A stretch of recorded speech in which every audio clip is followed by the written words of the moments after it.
It happened. We got to talk about it. Cody Rhodes and The Rock. And man, it's just something about when The Rock comes out, it just gets you excited for what's to come. Before we get started, I want to say thank you guys for the work that you guys have been putting in on watching the content. A couple of my videos are doing extraordinarily well for this channel size, and the subs are coming in. So maybe, just maybe, we could hit that goal of 500 subscribers by the end of February. It is going to be tough, but I got some work to do. But for now, you know what we got to do? We got to lock it. First and foremost, whoever this chick is that Rock said had syphilis on her face, she was kind of bad. I'm not going to hold you. I want to point you guys in the direction of a previous encounter with Cody and The Rock, where it kind of blends into what we have from this promo segment on Smackdown, where The Rock wants Cody to be his champion. However, if we look at last year's Raw after Mania, we got this to happen. And boss, that means I'm your champion. See, story's a bit wonky. If you go back and look at the segments between any time that The Rock and Cody were on the screen together, stuff gets kind of weird. I think they got to do a little bit of retconning or circling back, or maybe things will make sense in the future. And we still need to figure out what The Rock put in Cody's hand. Before, people thought it was some sort of lighter because Cody bus had caught fire before Mania. Some thought it was the watch that The Rock gave to Cody and gave to everybody else that was in the match. Before, it was either before or after it was before the match at WrestleMania. He gave them watches. He thought that was being given back. But I don't think it's either of those things. I'm thinking this is just, first thing that comes to my mind is probably stupid. Maybe it's like the keys to the castle. I don't know, because first let me say, when I first saw this promo, this segment, I just saw a clip. I saw the clip where Rock said, "I want this." And Cody thought he was talking about his championship. And he says, "No, I want your soul." I swear, that was the only clip that I saw. And I was just getting back from a party from last night. It was my cousin's 40th birthday. We had a blast.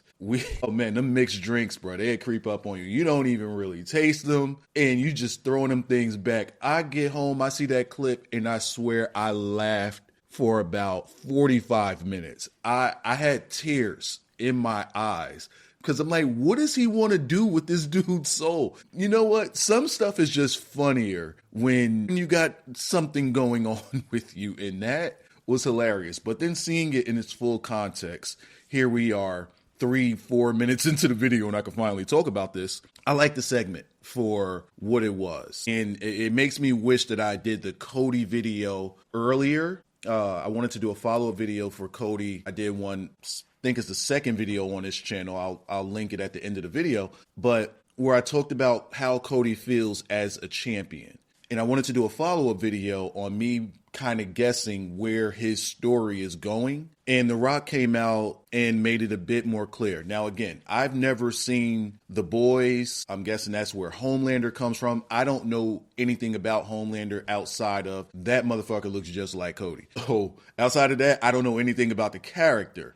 I don't know if what they're doing in these segments is kind of pushing him into going into that character. You guys can let me know that in the comment section. Maybe you could describe to me what Homelander is, because I don't know. However, what I will say is, in this, oh my God, so much stuff is making sense. Now I got to tell y'all, go back to my CM Punk video where he makes a deal with the devil. And in that video, I predicted he calls onto a favor from Paul Heyman, but the favor has to come from above. So I said, CM Punk, the title is CM Punk makes a deal with the devil, but the devil isn't Paul Heyman. The devil is The Rock. And The Rock coming out and presenting this promo with Cody as the top of the brass. You know, he said he's not the owner, but he's the man with all of the power in WWE because he is on the director's board of TKO. And now he gets to flex his muscle. One thing that Cody was missing, and I'm not going to talk much on it because I do have to make a standalone video for this. By the way, y'all been killing it with the Roman Reigns videos, which tells me I got to tap back into Roman. No Diddy. But what this tells me about Cody is Cody just needs the right dancing partners for people to be interested in his title run. He's had he's had bouts with people that they just don't really bring anything out of him. They don't give him anything to think about. However, the feud with Kevin Owens was something that helped Cody tap into a little bit more of an aggressive side of himself, which works. Now, The Rock, being the devil, is like, okay, finally, we're starting to see these evil ways spill out of Cody little by little. So now it's my time to come back and just poke at it. Let me just poke at it because I want him to come over to this side where I can make him the biggest star that the industry's ever seen. And something like that can work. But what that also tells me is Cody's going to be holding on to this title for a really long time. Because as long as The Rock is like here today, gone tomorrow, and then back next year, Cody kind of has to hold that title until Rock is there more often. Now, he's needed villainous heels in order for you to really sink your teeth into the character of Cody Rhodes. However, it works for Cody, even though he doesn't really have to do anything, which means that the villainous heel has to do most of the heavy lifting. And if you don't have a good enough heel to do that, it just makes Cody look like, all right, it's just another story. Now, what I will say is that doesn't really work in Cody's favor because it's like, all right, the heels are doing the carrying, but what exactly is Cody doing besides just standing there? If you think about it, his stuff with Roman, everything was about, I got to finish the story.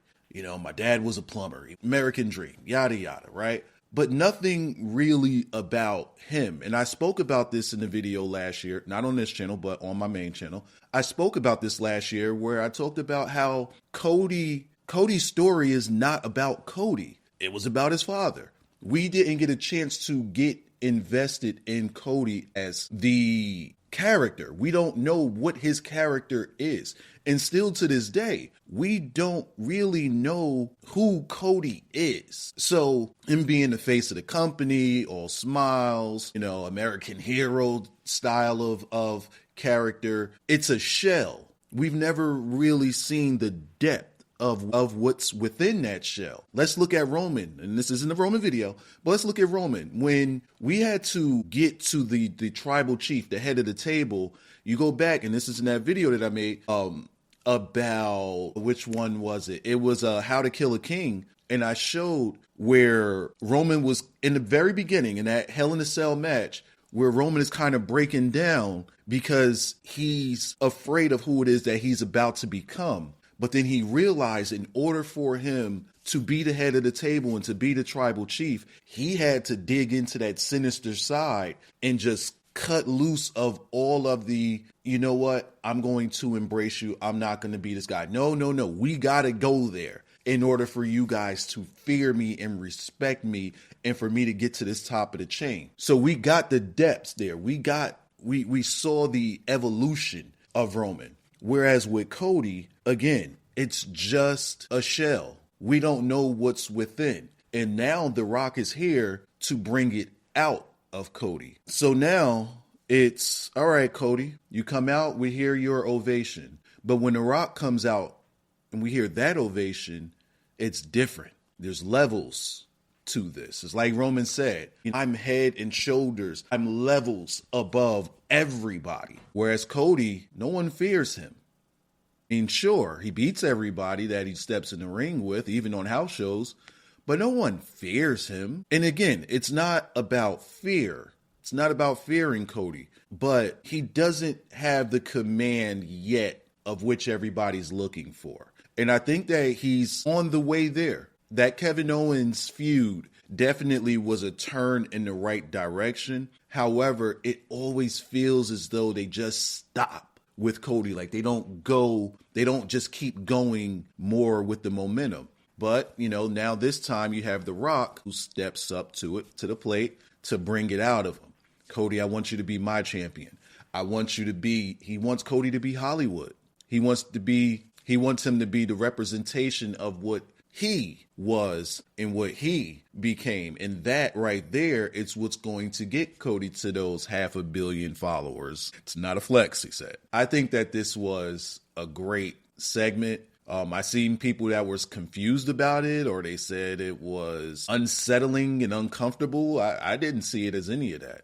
You know, if you've seen any of those Devil's Advocate movies or anything that's like a Walk with the Devil's style of film or narrative, this is right up that alleyway. And what we got here was pure acting. This wasn't wrestling acting. This was more so like movie acting for The Rock. And I enjoyed it thoroughly. You know, he left Cody with something to think about, even though Cody has already said that he's his champion since he's the boss. And what I think is going to happen at Elimination Chamber is Cody's going to turn him down and Rock is going to make his life hell. He already showed the power that he has when he took Cody out of the 6-man tag match, and that was supposed to be a sample of what The Rock can do. Now, when Cody turns him down, Rock is going to make his life a living hell. And that's exactly what Cody needs. A villain that he can't overcome. It's kind of like the Daniel Bryan effect when he had to overthrow the Authority. It's kind of like the Austin effect when he had to overthrow the McMahons. People like this need a villain that's equally as good as what the people expect. And I think now, finally, I'm ready for the ride. However, we know that this thing is going to cook and simmer for another 3 years, and it's going to take way too long. There's going to be a lot of ebbs and flows and a lot of spots where there's a lot of absence. And you know what? I wonder how Roman ties into this, because I don't think that that's a story that should be over. Even though The Rock said on the Raw after Mania that his story with Roman has ended, and his story with him and Cody is just beginning, I don't think I want Roman to be out of that story. Because I think that there's a lot of story left to tell, especially if you start to see jealousy from Roman toward Cody because of what The Rock is trying to grant him.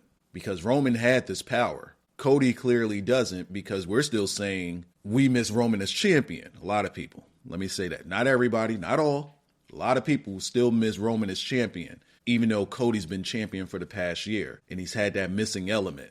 So maybe Roman can have some resentment toward Cody because of what The Rock is trying to give him. Because Roman's already had a taste of that glory and that greatness. Hey, yo. All right, let me end this video. Thank you guys for watching. If you're new here, hit the subscribe button. Again, we are on the road to 500 subscribers by the end of February. I know we can get there. Drop a like on the video and give me your thoughts in the comment section below. How you feel about this? This was definitely interesting. It gives me and everybody a lot to think about, and I'm here for it. Hopefully they are too. It's going to cook for like 5 years, I bet you.